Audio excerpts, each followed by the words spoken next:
Sometimes it seems that no matter what you do, if you're a video game, you simply cannot win. If you're not popular, well, nobody likes you. If you are popular, people will pop up who dislike you simply because you're popular. The issue is popularity makes things quite intrusive. For instance, when a show, video game or movie becomes super big, it's suddenly absolutely everywhere. It's easy to become tired of all the memes, references, and constant talk about it. If said media then doesn't live up to the hype, we consider it overrated through no real fault of its own. After all, it's simply impossible to please everybody, and negative opinions can be infectious. On top of all of this, it can simply be the fashionable thing to hate something. You don't always need to have watched or played it to get caught up in that negativity. These are the video games that clearly fall into that category. I'm a slightly ill Will for What Culture, and here are 10 video games it's cool to hate.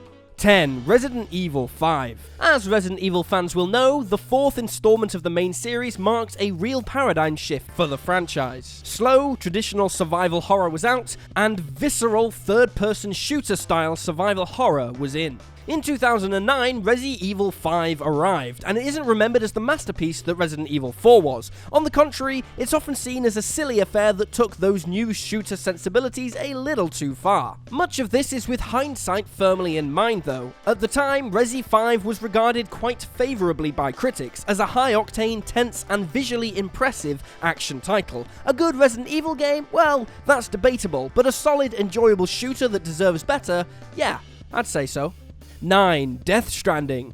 Death Stranding generated all kinds of interest prior to its release. That was inevitable really, seeing as it came straight from the mind of Hideo Kojima. Kojima is well known for his eccentric ways and even more eccentric games. And with his cryptic social media posts and such, gamers were intrigued to get their hands on his latest project. Many of us were unsure what exactly we were looking at prior to launch. Hell, some people have played through the game several times and still can't make head nor tail of it. The journey of Sam Bridges is a truly unique experience, though the great weight of expectation meant that some were bound to be disappointed. Unfairly or not, it was impossible for Kojima to truly win here. It is a very unconventional game, as it was always going to be, but those hoping for a Metal Gear spiritual sequel got anything but. This game is often derided as a walking simulator, devoid of the bombastic action Kojima has become known for. Those who are unimpressed also point to the surreal and confusing nature of it all.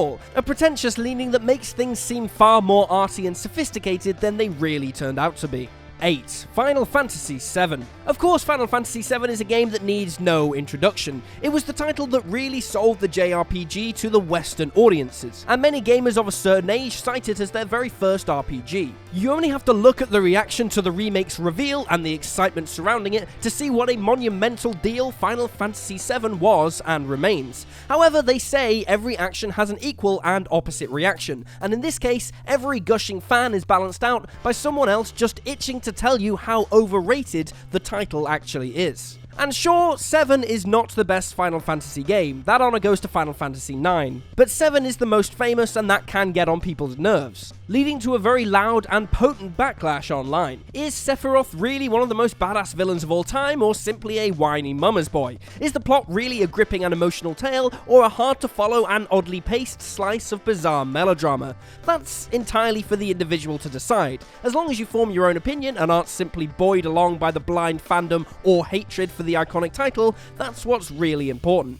7. Minecraft. It's strange to think that Minecraft has been doing the rounds for over a decade now. There's something about the game that tends to resonate with players of all ages and experience levels. The key concept is as pure as simple as it gets. Hop into a virtual world and get building. You can be as bold and ambitious with your designs as you like. Cliché as it may be, your imagination is the only limit, which explains why people are still playing all these years later. So what's the issue with Minecraft? Well, again, it's the curse of popularity. This is a fickle business, and some will tell you that Minecraft is over or dying. Is Minecraft dying? Almost definitely not, but like anything so insanely popular, it develops its countercultural backlash. 6. League of Legends. The thing lots of players tend to forget is that playing video games is supposed to be about having fun. You know, a light-hearted hobby that helps you let off some steam at the end of a long day. Competitive gaming, however, can be an entirely different kettle of fish. Wherever there's a ranking system, leaderboards, a character tier list or the like, there will be players for whom winning is the absolute priority. It follows naturally then that the communities surrounding such games can be less than the most hospitable places. It is just the sort of game that players feel very,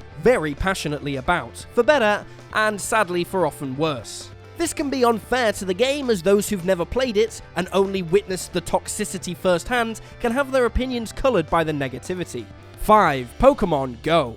Pokémon Go started rolling around the world early in July of 2016. It's fair to say that it had a bit of a bumpy launch. The issue was the entire population of the planet tried to log in all at once, and the servers weren't even remotely prepared for that. The result was an all-you-can-eat restaurant of glitches, crashes and bugs.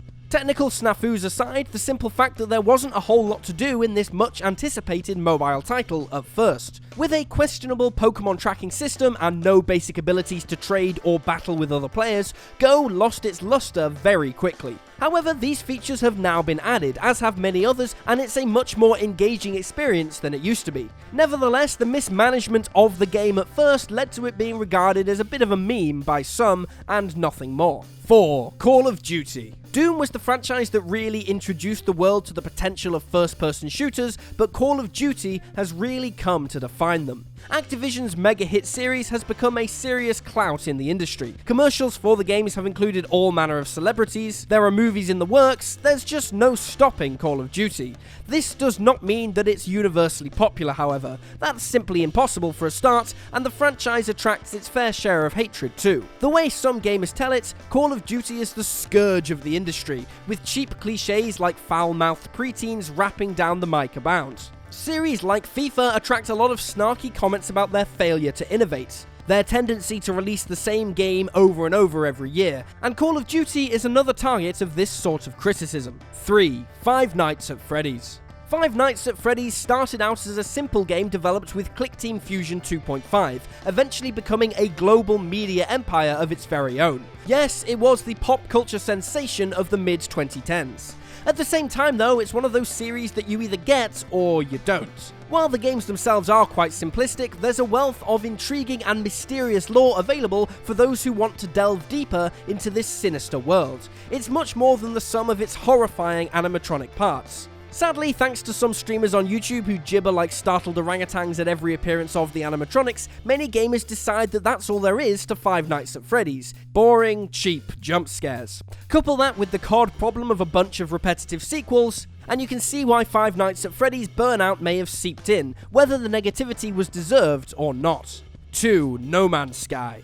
If there's one thing we all know about gamers is that they have long memories and they don't take disappointments well. Granted, that's two things, but they're both equally important in the sad case of No Man's Sky. First impressions are important, and No Man's Sky did not have a launch that all the pre-release hype suggested it could live up to. It was sorely lacking in certain features, even those that had been considered big selling points beforehand. The experience was quite barren when it first arrived in August 2016, and while Hello Games have added all manner of content since, No Man's Sky will always be remembered by some as the damn ambitious game that just didn't deliver.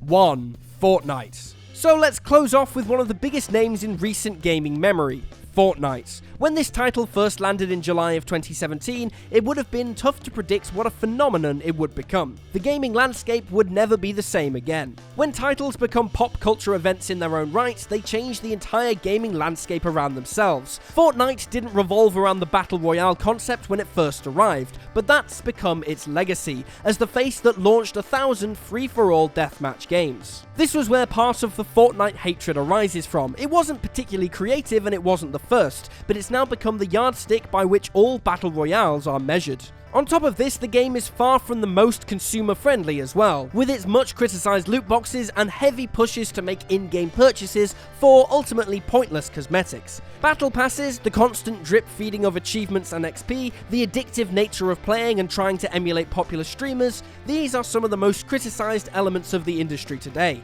and Fortnite had a huge part to play in making them as widespread as they are. And there you have it folks, 10 video games it's cool to hate. Feel free to drop this video a like if you enjoyed it, and drop me a follow on Twitter at @uslideu. I'm Will for WhatCulture, thanks for hanging out, and I'll see you next time.